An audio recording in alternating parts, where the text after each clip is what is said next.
Hi, Tantus now Van Dracovin, Lord and Emperor of the Dracovin Empire, and welcome. It is time to continue my expose on the history of Magic the Gathering.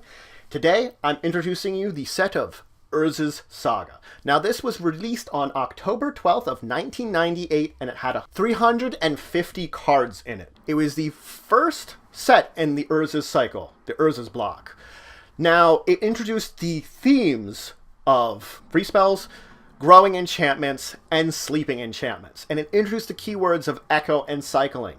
Its symbol was a set of gears that both represented the amount of artifacts, and the fact this block would be an artifact-based block. It also represents Urza and his path of inventing something that will prevent Phyrexia from once again threatening Dominaria. So a lot of the theme was based around the adventures of Urza, and because it was so artifact heavy, the entire cycle was also known as the artifact cycle. Now, unfortunately, there were a lot of overpowered cards, or cards that were considered to be overpowered within this set. That is what led to the combo winter, as it's called, where in December of the same year, Magic placed a huge ban on a large number of cards from this set that they were no longer be able to use in B tournaments because they were so powerful, and powerful combos were coming down and formed out of them. So they put their fist down and corrected a lot of the problems that they themselves had caused at this point in time. Now, it was the first set to replace its 60 card starter deck with a 75 card tournament deck. I'll talk about that in a second. There was also 15 cards in the booster packs and 4 pre-constructed decks, since they were also very popular still. Now, the idea on the shift from a starter to a tournament deck was to make it easier for pre-constructed tournaments to take place, that they could provide tournament decks for the actual tournaments where people would be making their decks. Now, when the pre-release occurred, this was the first time that a pre-release card was foil. They released a foil version of Lightning Dragon with the pre-release. This was the first foil card in Magic. Now, the complete guide to Urza's Saga was released and had, of course, pictures of all the cards, combos, information, but it did actually also provide an interesting look at Urza's Saga here and his travels, so an interesting portion of the story. So that did make it worth it. The basic storyline follows Urza after the results of the Brothers' War, that now he was a planeswalker and lost in all the different planes, and he's being harassed by the Phyrexians for hundreds of years after this point in time. It shows his kind of encounters with them, his beginning to construct the legacy. He meets the very young Teferi, which we heard about in the Mirage block, and as a student, and we see Sarah at the height of her power. Now, the 2 keywords that were released were cycling, where you could pay a mana to discard a card and draw a replacement card. So if you had a card you did not need that had a cycling cost in it, you could basically throw it away and get a replacement for it. It also introduced Echo, where you could play a card that was more powerful, had better abilities, but the next turn you had to pay effectively its mana cost or an Echo cost again to maintain it. So you could play it for cheaper, a more powerful card, and you just have to pay an extra cost the next turn. The themes were, of course, as I said, free spells, which free spells, when you cast them, it would have whatever its effect is, and afterwards you could untap the lands you used to play it. It would really untap a number of lands equal to the number of lands you should have tapped to cast it, the converted mana cost. Normally these were blue spells. Most free spells have been banned because they were shown to be too powerful. The other major themes were, of course, growing enchantments. Enchantments that, as turns ticked by, they would gain abilities that eventually you could sacrifice the enchantment or pay a cost on the enchantment in order to have it have some kind of bigger effect based on how long you waited and let it grow. The others were sleeping enchantments, where the enchantment was effectively not having any kind of effect until something triggered it, traditionally something that your opponent would do, and then the enchantment would activate and give some sort of effect, either maybe create a creature or have some other kind of effect that is triggered when your opponent triggers it. Now, there was one major mistake in this deck. Phyrexian Colossus had the wrong collector's number on it. It had the collector's number of a different card, which had the same collector's number, and it itself had the wrong one. Now, there were 7 cycles in this. The first is a cycle of cycling lands. That's a great way of saying it. Of lands you could cycle. There was a whole bunch of them. All, of course, common lands. There was also a cycle of embraces that would cost 2 mana, 2 colorless, and 2 mana of a chosen color. And these would represent creatures from an earlier set, or creatures from another set kind of thing, that they were like giving abilities and bonuses similar to them. They were an embrace of said creature. There was a cycle of legendary lands. Now, 3 of the legendary lands tap for mana. I will talk about what they do later. There was also 2 legendary lands which were sort of put in there that did not tap for mana but gave other ability, but there effectively was a legendary land of each color. 3 of them were definitely more powerful than the other. Now there was a cycle of perpetual enchantments. These were an enchantment that if it was put into the graveyard from play, it would be returned to your hand. So effectively I could put on a creature. If that creature would die, I would get the enchantment back. There was a cycle of rare growing enchantments that had, of course, an effect that you would put verse counters on them, and eventually you could sacrifice it for an effect based on the number of verse counters. There was a cycle of runes of protection. These effectively were similar to the circles of protection, except you had to use white mana in order to get their effect. So if you could want to use a rune in one of your decks, you had to splash in some white mana to actually use it, more than just white mana to actually cast it in the first place. There was a cycle of uncommon growing enchantments. Again, they were similar to the rare ones, except they had lesser effects, still based upon a growing number of verse counters. Now, there was a sort of cycle between the entire block of cards that they did represent throughout it, so it was a common theme in a lot of them. 2 target spells. Spell that would target 2 different creatures. Now, the 4 pre-constructed deck were a white-black deck called the Plague, a white deck called the Sleeper, a green-red deck called Special Delivery, and a white-blue-black deck called Tombstone. Now, of course, there were a number of reprints, like Pestilence here, and 6 functional reprints, like Sarah Zealot, which was effectively Tundra Wolves reprinted.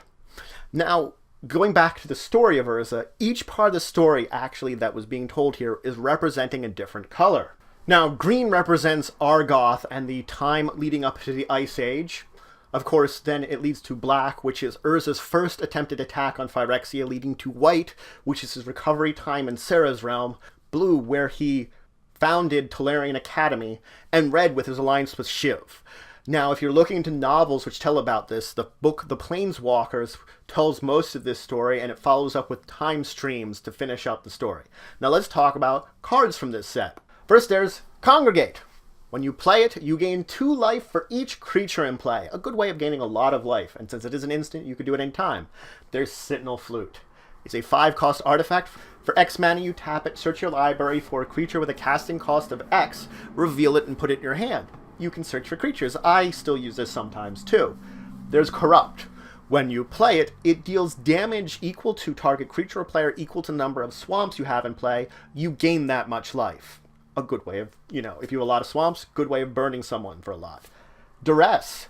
You look at target opponent's hand and choose a non-land, non-creature card from it, and they have to discard it.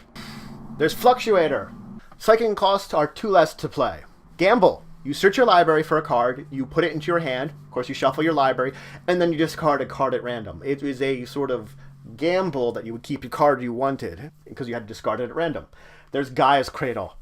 It's the green legendary land out of the ones I talked about. You tap it, you gain 1 green mana for each creature you have in play.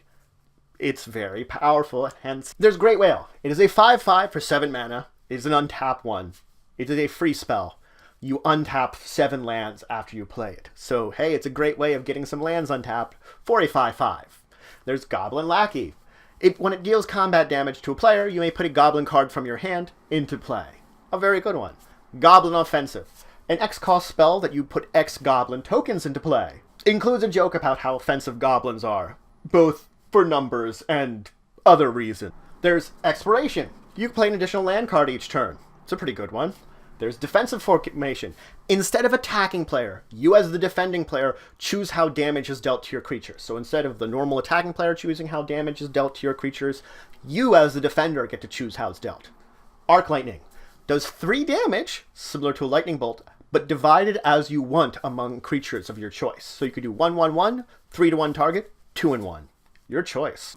There's Karn, Silver Golem. 4/4 golem creature. When he's blocked or blocking, he gets -4/+4. His ability is you can pay mana to make a non-creature artifact into an artifact creature with power and toughness equal to its casting cost until end of turn. There's Morphling. Morphling is an interesting one and has some kind of nicknames to it, but it was 1 blue, you could give it flying. 1 blue, you could give it shroud. Each of these until end of turn. 1 blue, you could untap it.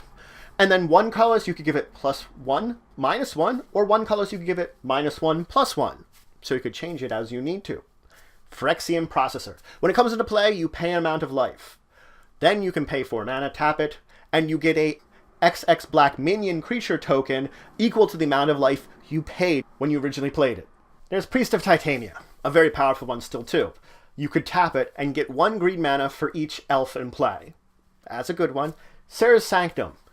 It is the legendary white land, very similar to Gaia's Cradle, except this one, you tap it and gain 1 white mana for each enchantment you have in play.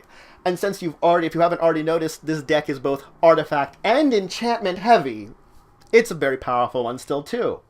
There's Show and Tell. Each player chooses an artifact, land, creature, or enchantment in their hand and puts it into play. There's the enchantment Sneak Attack. You can pay a red, put a creature from your hand into play, but at the end of the turn you must sacrifice it. Smokestack. During your upkeep, you can put a counter on it. At the beginning of each player's upkeep, they sacrifice a number of permanents equal to the number of counters on Smokestack. So you get the least brunt of it, but you can keep putting it bigger and bigger and making people sacrifice more and more things. There's Brand. You gain control of all cards you own. That's a powerful one. That can have multiple connotations too. Effectively, it means that if someone's been stealing your creatures, you bring them back under your control. There's Bedlam. Creatures can't block. That's a nice one. There's Stroke of Genius. It's an X mana cost bar that target player draws X cards. There's Temporal Accelerator. You can tap it, shuffle your library, flip over the top card of your library to see what it looks like, and you may play that without paying its mana cost. Any X's in it would be 0, of course. There's Time Spiral.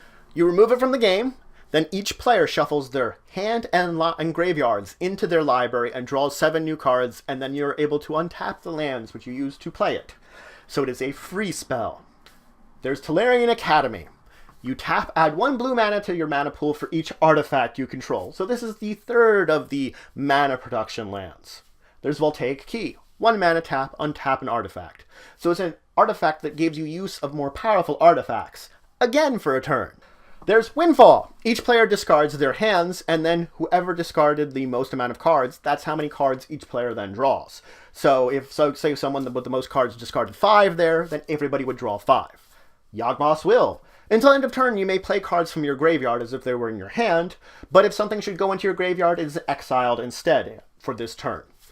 There's, of course, then Baron Master Wizard. He counted as a wizard. This is a time before legends had a type other than legend. And for 2 mana, you could sacrifice a permanent to return a creature to its owner's hand. So that's it for today. I talked about Urza Saga. I introduced you to the storyline of it, some of the keywords and mechanics I introduced, and a whole bunch of cards from the set. Of course, there are many great cards from the set, and I would recommend going in and taking a look at a lot of them because they are great cards there. If you have any questions, comments, anything you want to say, anything you think I left out, please leave in the comments below. Please like, share, and subscribe to support the channel, Empire, the work I do. If you want to show some extra support, please check out my Patreon, linked in the description down below. But regardless, until the next time, I bid you farewell.